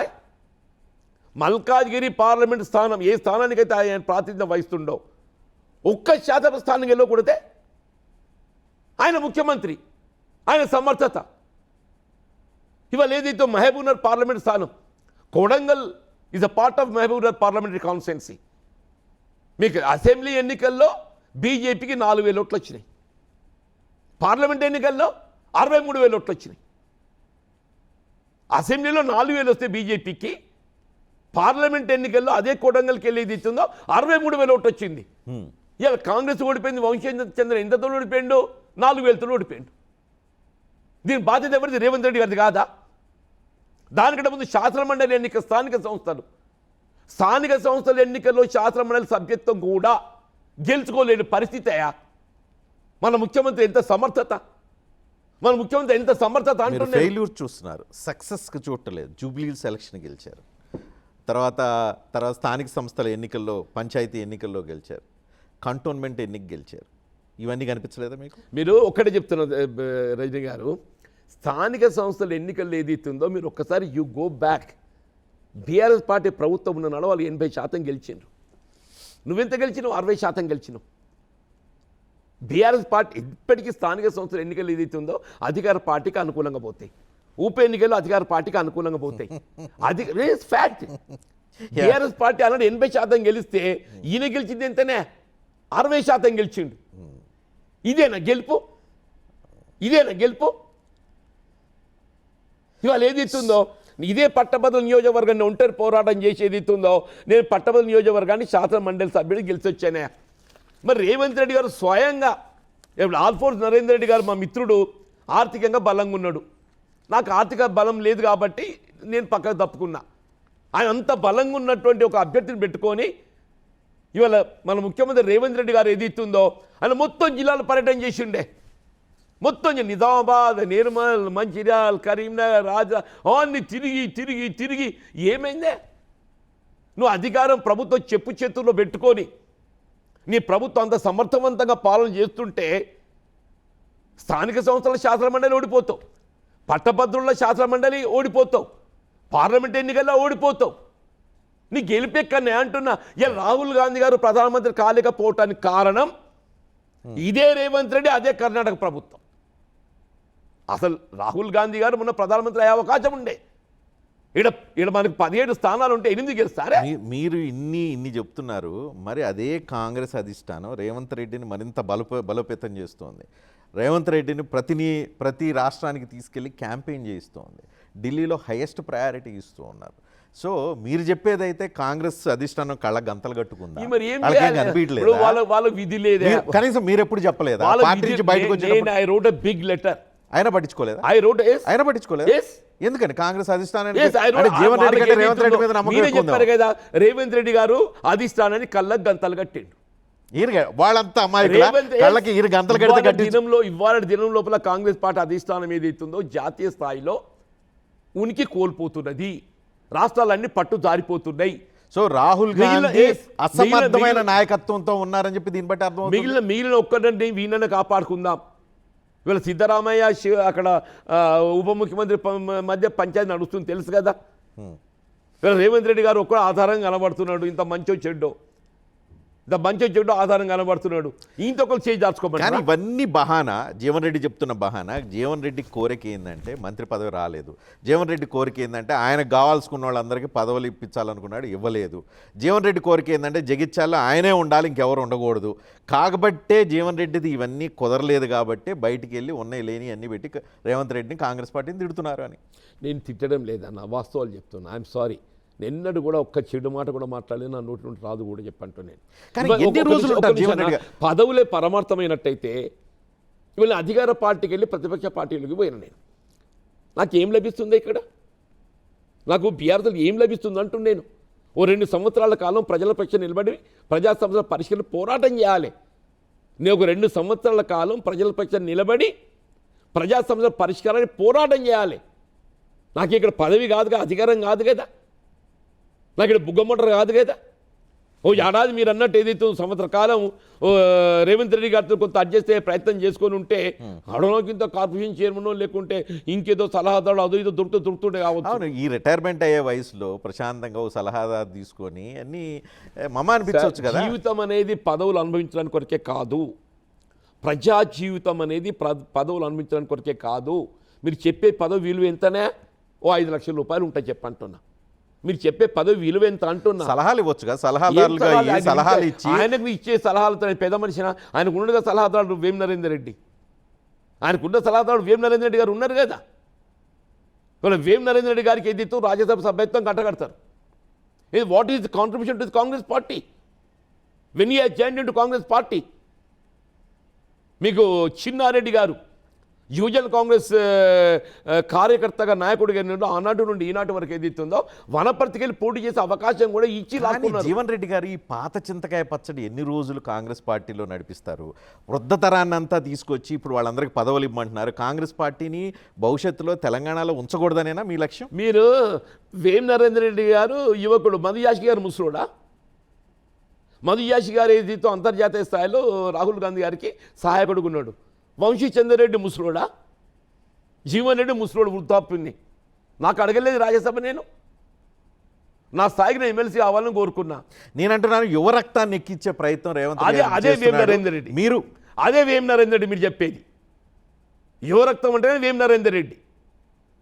వంశీ చంద్రరెడ్డిలో యువకుడు కనబడటం లేదు. వంశీ చంద్రరెడ్డికి టికెట్ ఇచ్చారు. అరే టికెట్ సమస్య కాదు. తర్వాత బల్మూరు వెంకట్ లాంటి వాళ్ళకి ఎమ్మెల్సీ ఇచ్చారు. ఓటమికి కుట్రపూరితంగా ఏదైతున్నదో ఇదే రేవంత్ రెడ్డి గారు వంశీ చంద్రరెడ్డి గారికి కాలడ్డం పెట్టిండు కుట్రపూరితంగా. వంశీ చంద్రరెడ్డి ఎక్కడ గెలిస్తే కాంగ్రెస్ పార్టీ అధిష్టానంలో బలోపేతమవుతాడు, రాహుల్ గాంధీ గారికి సలహాదారుడు అవుతాడు. నా ప్రభుత్వం నా మాట చెల్లుబాటు కాదు. వంశీ చంద్రరెడ్డి గెలవకుండా చూడాలి. ఇలా వంశీ చంద్రరెడ్డి గెలవలేకపోవడానికి కారణం రేవంత్ రెడ్డి గారి బాధ్యత అని చెప్పి అంటూ నేను. సో ఇప్పుడు ఈ మొత్తం మీరు ఏవైతే చెప్పిన విషయాలు రేవంత్ రెడ్డి ఇవన్నీ ఏవైతే క్యాంపెయిన్ ఉందో ఇవన్నీ ప్రజల్లోకి తీసుకెళ్లాలని మీ ఉద్దేశం? ఇవన్నీ ప్రజలు గమనిస్తున్నారు. నేను కొత్తగా చెప్పేది ఏంది, ఇవన్నీ జరుగుతున్న పరిణామాలు అందరూ గ్రహిస్తున్నారు. కాంగ్రెస్ పార్టీలో ఎవరిది ఏది ఏంటి అనేది అందరూ తెలిసిన ఆయన ఎవరు ఎక్కడికి వెళ్ళి వచ్చిండో. ఇదేనా రేవంత్ రెడ్డి గారు మాట తొక్కుకుంటా వచ్చినా? ఎవరిని తొక్కినా నువ్వు? మెట్లు ఎక్కుకుంటూ రావాలి. రాజకీయంగా ఏం కోరుకోవాలి? మెట్లు ఎక్కుకుంటూ రావాలి. తొక్కుకుంటా వస్తారే నువ్వు ఎవరిని తొక్కినా? మెట్లు ఎక్కనివ్వకపోతే ఏం చేయాలి? తొక్కుంటా రావాలి కదా. మెట్లు ఎక్కనివ్వకపోతే తొక్కుంటూ రావాలి. జీవన్ రెడ్డి జగిత్యాల్లో ఇన్ని రోజులు తొక్కబట్టే కదా, ఎవరు రాలేదు అక్కడ. జీవన్ రెడ్డి అక్కడ సంజయ్ తొక్కుతున్నాడు కాబట్టి, ఎక్కడ జీవన్ రెడ్డి లాంటి వాడు వాస్తవాలు వెలికి తీస్తాడో కాబట్టి తొక్కుకుంటూ పోవాలి. ఇదేనా ముఖ్యమంత్రి ఆలోచన విధానం? ఉన్నది మాట్లాడితే అని జాతి ఏంది? ఇదేనా ఒక ముఖ్యమంత్రి మాట్లాడే మాట? కనీసం విజ్ఞత ఉండాలని ఉండద్దా? ఇలా వాస్తవాలు మాట్లాడుతుంటే నా జాతి అంటే నేను రైతు కుటుంబంకి వెళ్ళి వచ్చింది, నేను ఒక రైతు కుటుంబంకి వెళ్ళి వచ్చినా అని చెప్పంటున్నాను. నేను ఓ విద్యావంతుడిని, ప్రగతిశీల భావాలు కలిగి ఉన్నటువంటి వాడిని అంటున్నాను. నేను ఇవాళ నీలాగేది ఇస్తుందో నువ్వు 2017లో మీ చరిత్ర తెలియంది కాదా? చంద్రబాబు నాయుడు గారి యొక్క ఆలోచన సూచన మేరకు తెలంగాణ రాష్ట్రంలో తెలుగుదేశం పార్టీ భవిష్యత్తు లేదు, నువ్వు పోయి కాంగ్రెస్లో చేరు అని చెప్పని ఎవరైనా శాసనసభ సభ్యత్వాన్ని రాజీనామా చేస్తే స్పీకర్ పంపిస్తారు. ఈయన ఎవరికి పంపించిండ్రు? His loyalty rest with the leader Chandrababu Naidu. ఆయన పంపిస్తే ఈరోజు ఆ తెలుగుదేశం పార్టీ ఓట్ల వల్లే కదా తెలంగాణలో కాంగ్రెస్ పార్టీ అధికారంలో అని రాగలిగింది. మీరు అనుకుంటారు. ఆ తెలుగుదేశం పార్టీ ఓటుపై ఆధారపడదామని చెప్పి భావించడంతోనే అంతకంటే ముందు ఎన్నికల్లో ఓడిపోయినాం. అంతకంటే ముందు ఎన్నికల్లో ఎప్పుడైతే టీడీపీ కాంగ్రెస్ ప్రత్యక్షంగా ఎన్నికల్లో పొత్తు పెట్టుకున్నదో దాని ప్రభావంతో ఏదైతుందో మేము ఓడిపోయినాం. ఇవాళ తెలుగుదేశం ఓట్లతో కాంగ్రెస్ గెలవలేదు. ఇవాళ ఏదైతే రాహుల్ గాంధీ గారి యొక్క పర్యటన ప్రజలు ఏదైతే మేలైన ప్రభుత్వం కావాలి. ఇవాళ కేసీఆర్ గారు 2 పర్యాయాలు ముఖ్యమంత్రి ఏదైతుందో ఇవాళ జాతీయ స్థాయిలో అంతర్జాతీయ స్థాయిలో గుర్తింపు పొందే విధంగా కార్యక్రమాలు అమలు చేసి తలపెట్టినా కానీ అంతకంటే మెరుగైన పాలన కాంగ్రెస్ పార్టీ అందిస్తుంది అనే ఒక భావన ఆశల పల్లకిలో ఊరిగింపు చేయడంతో కాంగ్రెస్ పార్టీ అధికారానికి వచ్చింది. ఇవాళ ఏదైతుందో టీడీపీ శాసనసభ్యుడిగా కాంగ్రెస్ పార్టీలో చేరి అదే టీడీపీ శాసనసభ్యుడిగా కొనసాగుతూ కాంగ్రెస్ పార్టీలో వర్కింగ్ ప్రెసిడెంట్. మీరు ఒక్కసారి you go back to record when he's become Congress party working ప్రెసిడెంటే he was continuing as a TDP MLA. అంటే చంద్రబాబు నాయుడు ప్లాంట్ చేసినటువంటి యొక్క అంటే రాహుల్ గాంధీ కళ్ళు మూసుకొని ఏం చంద్రబాబు నాయుడు నడుస్తుందో, ప్లాన్ ఏం చేస్తే నడుస్తుందో చరిత్ర. చూస్తూ ఊరుకో. ఏం నడుస్తుందో చరిత్ర ఏం చెప్తామన్నా? ఏం నడుస్తుందో చరిత్ర.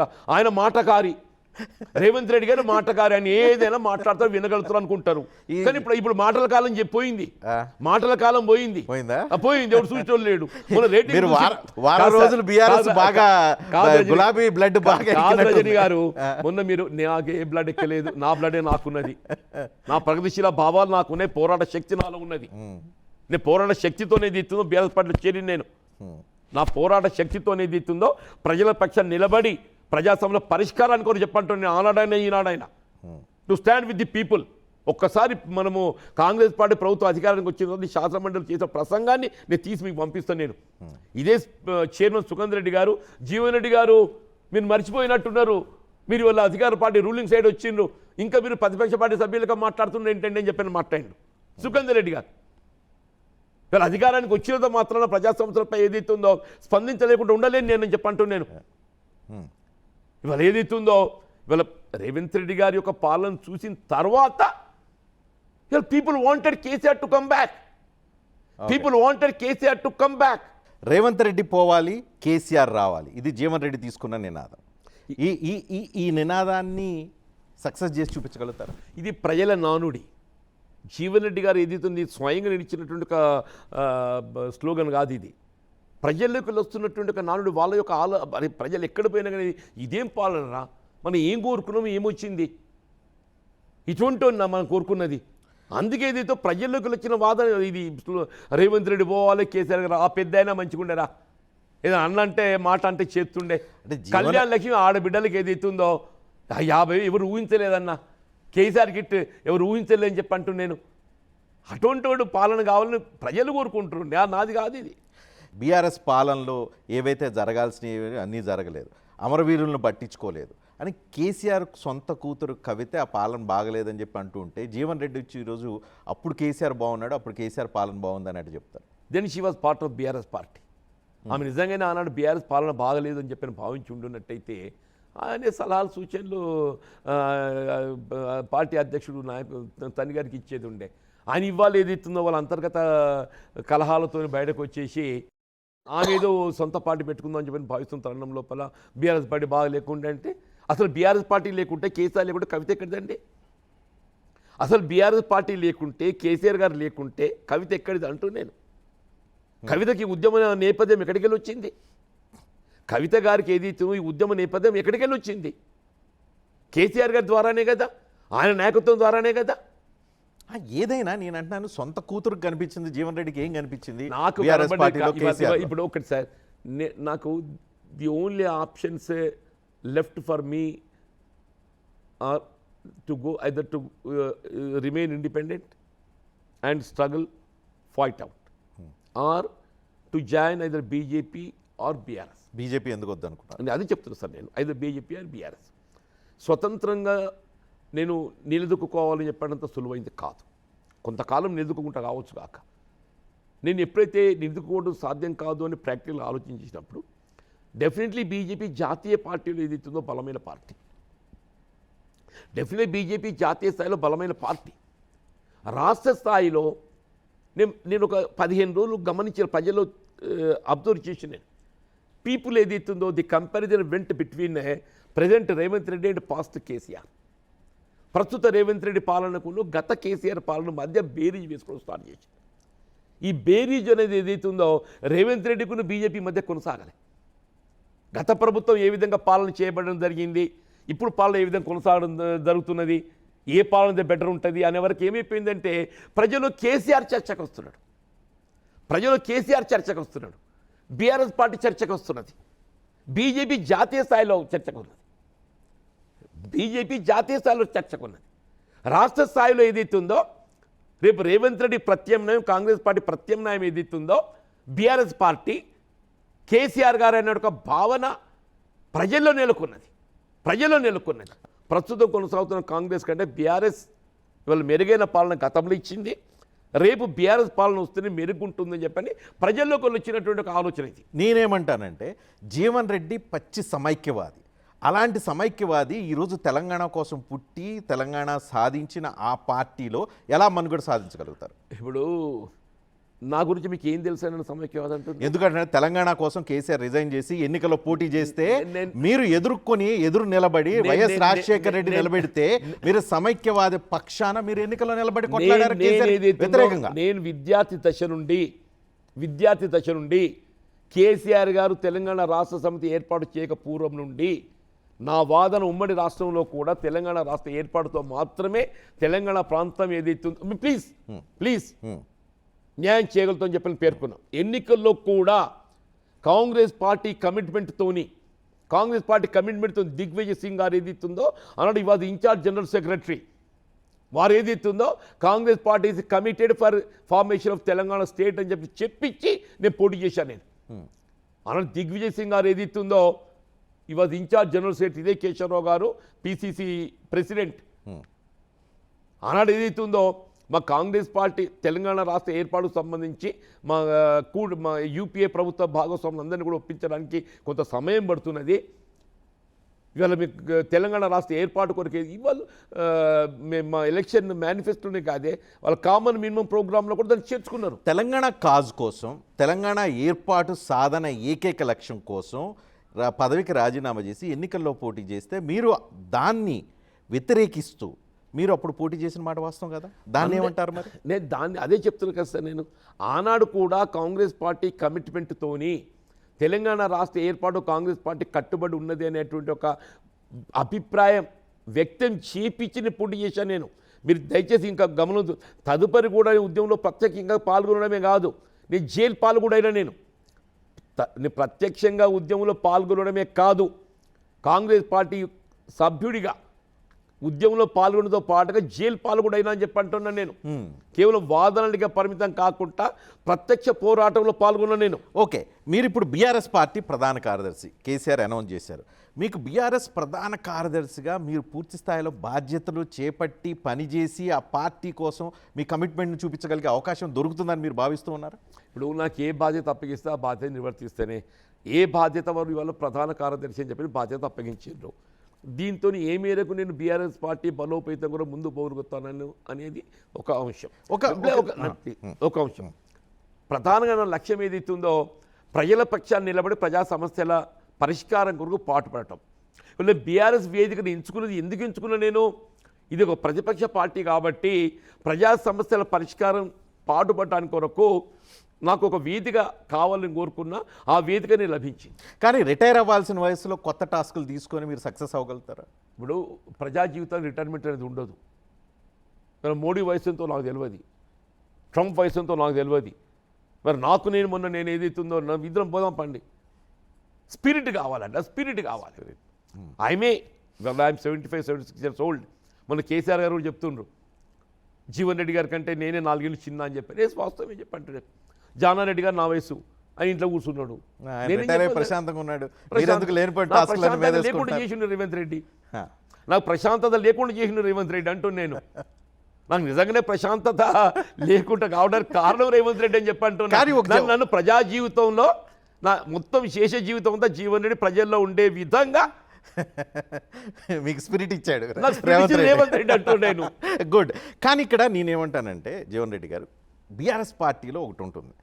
బీఆర్ఎస్ పార్టీలో కొత్తగా చేరుతున్నారంటే చక్కగా కొత్త కండువా వేస్తారు, ఓ మీటింగ్ పెడతారు, వేలాది మందిని పిలుస్తారు, మీటింగ్లో చెప్తారు, పదవి ఇస్తారు, అన్నీ చేస్తారు.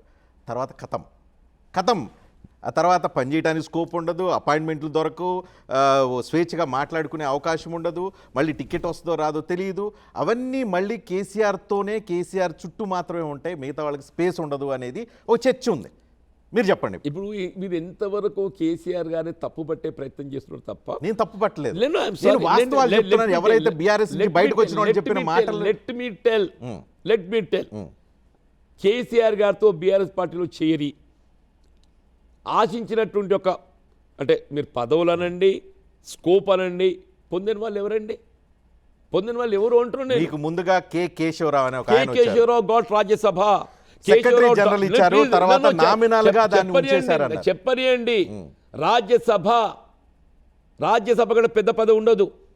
ఆయన కూతురు ఏదైతుందో హైదరాబాద్ నగర మేయర్, ఆయన కొడుకు కార్పొరేషన్ చైర్మన్, నరేంద్ర గారు ఎంపీ అయిండు, మంత్రి అయిండు, విజయశాంతి గారు ఎంపీ అయింది. కానోళ్ళు ఎవరు అంటున్నాను? తుమ్మల నాగేశ్వర గారు శాసనసభ సభ్యత్వం లేకుండా మంత్రి అయిండు. ఎవరండి అంటున్నాను? అవకాశాలు అనేది పరిస్థితులు బట్టి వస్తాయి. ఎంతవరకు ఏదైతుందో కేసీఆర్ గారిని మీరు ఒక విధమైనటువంటి విమర్శనాత్మకంగా ఆయన అన్నోనిగా పదవులు ఇస్తాడు అని చెప్పానంటే మరి నిజంగానే ఆయన అన్నోనిగా పదవులు ఇస్తాను. మీకు కాంగ్రెస్లో ఇప్పుడు ఏవైతే అనుభవాలు ఎదురై బయటికి వెళ్లాల్సిన పరిస్థితి వచ్చిందో, ఆల్రెడీ బీఆర్ఎస్లో ఈ అనుభవాలతో బయటకు వచ్చిన వాళ్ళ హిస్టరీ చాలా ఉంది. కేశవరావు సెక్రటరీ జనరల్ ఇచ్చారు. ఆ సెక్రటరీ జనరల్ పదవి నామకే వాస్తే దానివల్ల ప్రయోజనం ఏం లేదు, చేసేది ఉండదు, అడిగే వాళ్ళు ఉండరు, చెప్తే వినేవాళ్ళు కూడా ఎవరు ఉండరు అని చెప్పిన మాట గారు ఏదైతుందో వారి జీవితకాలం బీఆర్ఎస్ పార్టీ కేసీఆర్ గారికి అండగా నిలబడి తిరిగి అధికారం రావడానికి తోడ్పడవలసిన బాధ్యత ఆయనపై ఉండేనా? నీకు ఇన్ని సెక్రటరీ జనరల్ పక్కన పెట్టన్నా, రాజ్యసభ పదవి అనేది తక్కువది కాదు కదా. మేయర్ 2 సార్లు ఇచ్చిండు. మేయర్ పదవి తక్కువది కాదు కదా. ఆయన కష్టకాలంలో ఉంటే ఆయన అధికారం కోల్పోతే వదిలిపెట్టేసి ఏదైతుందో, అధికారం ఉంటే అక్కడికి పోయిన తర్వాత కేశవరావు గారు ఎట్లయితాడే? కేశవరావు గారు ఎట్లయితారు అంటారు. కేశవరావు గారు నేచర్ భిన్నంగా అని అది ఇక్కడ పాయింట్. కేశవరావు కాదు, నేనేమంటున్నాను, ఎవరు చెప్పండి. నేనంటే బీఆర్ఎస్లో మీకు అంత స్వేచ్ఛ దొరుకుతుందా? పని చేయగలుగుతారా? మీ కోరిక ఏదైతే రేవంత్ రెడ్డిని పదవి దించాలని కోరిక ఏదైతే ఉందో, ఆ కోరికని మీకు పనిచేసే అవకాశం మీకు కల్పిస్తుందా? బీఆర్ఎస్ పార్టీ అధికారానికి వచ్చిన తర్వాత నాకేమైనా అవకాశాలు వస్తాయా రావా అది తదుపరి అంశం. కానీ బీఆర్ఎస్ పార్టీ ప్రతిపక్షంలో ఉన్నంతకాలం, ఈ 2.5 సంవత్సరాల కాలం ఏదైతుందో, డెఫినెట్లీ ప్రజల పక్షాన్ని నిలబడి ప్రజా సమస్యల పోరాటానికి నాకు కావాల్సిన స్వేచ్ఛ పార్టీ పరంగా కానీ వ్యక్తిగతంగా ప్రజలు ఉండేటోన్ని నాకు నేను అవకాశాలు కల్పించుకుంటా, సృష్టించుకుంటా. Jeevan Reddy as a politician ఇప్పుడున్న పొలిటీషియన్కి భిన్నమైన వ్యక్తి. డౌన్ టు ఎర్త్ ఉంటారు. మీ ఆఫీసు, మీ రాజకీయం, మీ ఇల్లు అన్నీ చూసాం. చాలా డౌన్ టు ఎర్త్, అప్రిషియేటెడ్. కానీ మీలాంటి పొలిటీషియన్ ఇప్పుడు పరిస్థితులు మారిపోయినాయి. డబ్బు లేకపోతే రాజకీయం లేదు. తమిళనాడులో చూస్తున్నాం 25,000 రూపాయలు పర్ ఓటుకి ఇస్తున్నారంట. ఇక్కడ రాజకీయాలు చూస్తున్నాం, ప్రతి వాళ్ళు ల్యాండ్ క్రూజర్లో తిరుగుతున్నారు. ఇక్కడ రాజకీయాలు చూస్తున్నాం, పెద్ద గెస్ట్ హౌస్లు, ఫామ్ హౌస్లు, లేదు అనుకుంటే విల్లాలు, ఇవన్నీ మెయింటైన్ చేయకపోతే వర్కౌట్ కాదు. నియోజకవర్గానికి 50 నుంచి 100 కోట్లు ఖర్చు పెట్టే పరిస్థితి ఉంది. జీవన్ రెడ్డి ఫిట్ అవుతారా ఈ రాజకీయాల్లో, ఈ వీటిలో? ఇప్పుడు నా అనుభవంలో చెప్తున్నానే, డబ్బు డెఫినెట్లీ ఇట్ కౌంట్స్. నేను డబ్బు ప్రభావం ఉండదు అని చెప్పిన నా అనుభవంలో చెప్తున్నాను. నాకు 96 ఉప ఎన్నిక మిత్రుడు రమణ గారు ఎమ్మెల్యే గెలిచి పార్లమెంటుకు ఎలివేట్ అయిన తర్వాత ఉప ఎన్నిక వచ్చింది. ఉమ్మడి రాష్ట్రంలో ఏదైతుందో out of 294 Congress was with only 26, even కనీసం ప్రతిపక్ష హోదా కూడా లేకుండా. జగిత్యాల ఉప ఎన్నిక వస్తే I won with 54,000. I got polled 73% vote. ఇవాళ దేశంలో ఏదైతుందో ఏ ప్రతిపక్ష పార్టీ అభ్యర్థి ఉప ఎన్నికల్లో 73% పోల్ చేసుకుని ఉదంతం ఉంటుంది నేనైతే ఊహించాను చెప్పండి. మొన్నటి గ్రాడ్యుయేట్ కాన్ఫరెన్సీ శాసన మండలి ఎన్నిక నా రూపాయి లేదు.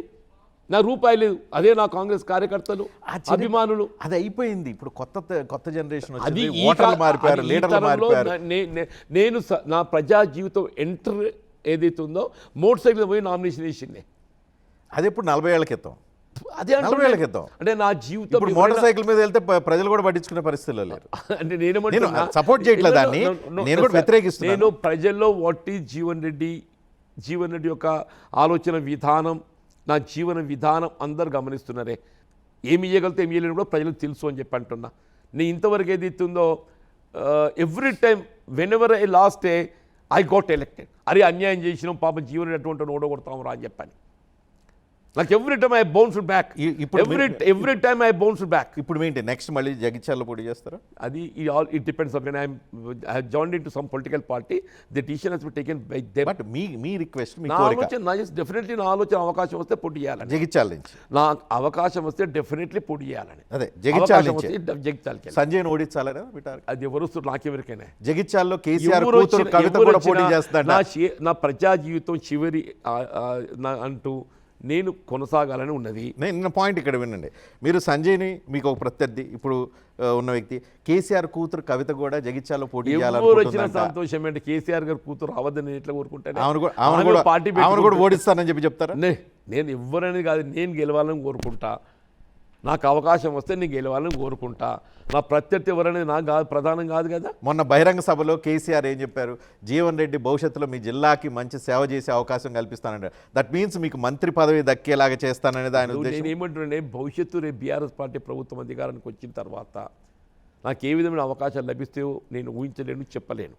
బట్ మంత్రి పదవి నేను ఊహించలేను, చెప్పలేను. మీరు అడిగారా? నేను ఊహించలేను, చెప్పలేను. విధమైనటువంటి ఒక సంభాషణ చర్చలు జరగలేదు. అన్కండిషనల్ గా చేరారా? Totally unconditional. అసలు రేవంత్ రెడ్డి కోపం ఒక్కటే ఉంది, నాకు వేరే ఏం లేవు అని చెప్పారా? రజనీకాంత్ గారు మీరు సుదీర్ఘ అనుభవం ఉన్నదే. రాజకీయాల్లో ఒప్పందాలు ఉంటాయి, రాజకీయాల్లో ఒప్పందాలు ఉంటాయి అంటున్నా నేను.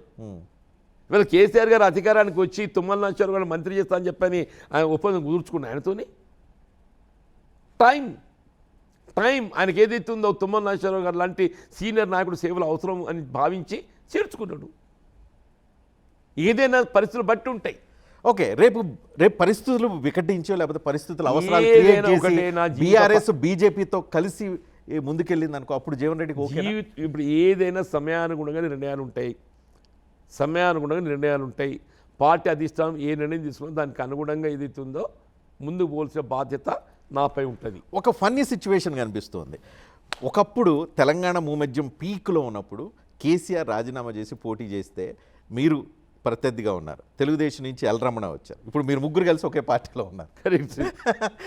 సో మీరు ముగ్గురు ఒక సన్నివేశం కనుక మీరు ముగ్గురు కనుక ఒకసారి కలిస్తే పాత రోజులు గుర్తు చేసుకుంటే ఏమనిపిస్తుంది మీకు? మొన్న వేదికలో కలిసిన ముగ్గురం గారు పాత రోజులు ఆ తెలంగాణ మూమెంట్ అప్పుడు మొన్న వేదికలో ముగ్గురం కేసీఆర్ 2007 మనం కలిసి పోటీ చేసి ముగ్గురు ప్రత్యర్థులకు పోటీ చేసి ఇప్పుడు మొత్తం ఒక దగ్గర ఉన్నామంటే రాజకీయాల్లో బళ్ళు ఓడలు అవుతాయి. పునరేకీకరణ అంటారా? పునరేకీకరణ అనుకుంటారా? లేదంటే రాజకీయాల్లో ఎప్పుడు ప్రత్యర్థులు ఉండరు, శత్రువులు ఉండరు, ఎప్పుడుకి అందరూ ఒక దగ్గర కలవాలి. రాజకీయంగా శాశ్వత శత్రువులు ఉండరు, మిత్రులు ఉండరు. అలానే రేవంత్ రెడ్డి కూడా శాశ్వత శత్రువులు ఉండరు. అలానే రేవంత్ రెడ్డి ఎప్పటికైనా మళ్ళీ ఫ్రెండ్ అయ్యే అవకాశం ఉంది సార్. నాకు రేవంత్ రెడ్డి గారితో వ్యక్తిగత విభేదాలు లేవు. కేవలం విధానపరంగా ఆయన ఆలోచన విధానాన్ని ఏదైతుందో నేను విభేదిస్తున్నాను, అంతే తప్ప ఏదైతుందో నాకే వ్యక్తిగతంగా ఆయన ఎక్కడోడో నేను ఎక్కడోనో. ఆయన మహబూబ్నగర్ జిల్లా, నా కరీంనగర్ జిల్లా. ఆయన పెద్ద పెట్టుబడిదారి వర్గంకి వెళ్ళి వచ్చిండు. ఆయన ఆలోచన విధానం వేరు. నేను సాధారణ రైతు కుటుంబంకి వెళ్ళి వచ్చిన నాకు నేను పులికి ఎక్కడనే. Revanth Reddy present politics suit అవుతారు, జీవన్ రెడ్డి కేసీఆర్ లాంటి వాళ్ళకి మాత్రమే సూట్ అవుతాడు. Let us see. నేను కేసీఆర్ గారికి ఎందుకే నీకు ఎవరికైనా సూట్ అవుతా. ఇవాళ కేసీఆర్ గారు నేను బీఆర్ఎస్లో చేరి నేను otherwise also would have continued in the public life. కానీ అదర్వైజ్ కేసీఆర్ కూతురు కల్వకుంట్ల కవిత ఒక మాట అంటున్నారు, కేసీఆర్ దగ్గర చాలా దెయ్యాలు ఉన్నాయి, ఆ దెయ్యాలు ఇంకో కొత్త దెయ్యం వచ్చి చేరింది, అదే జీవన్ రెడ్డి. ఇప్పుడు ఆమె ఆయనతో పనిచేసింది, ఆమెకి మరి అందరు దయ్యాలే కనబడుతుంది. మరి గతంలో ఆమెకి ఏం కనబడదు ఆమెకు తెలియాలి. ఎనీహో జీవన్ రెడ్డి గారు, thank you very much and best of luck. మీరు రాజకీయ నిర్ణయం ఏదైనా తీసుకొని ఉండొచ్చు, అది మీ ఇష్టానికి సంబంధించి. కానీ మీరు రాజకీయ పందా ఏదైతే ఉందో అంటే ప్రజలకు దగ్గరగా ఉండాలి, ప్రజలతో ఉండాలి, ప్రజలకి ప్రజా జీవితంలో ఉన్నవాళ్ళు డౌన్ టు ఎర్త్ ఉండాలి, నాన్ కరప్టివ్గా ఉండాలి, అండ్ ప్రజలతో ఉండే సందర్భాల్లో మన సాధారణమైన జీవితంలో ఉండాలి అని ఏవైతే ఉన్నాయో దానికి మీకు అభినందనలు. Thank you very much and best of luck. Thank you sir for your compliment.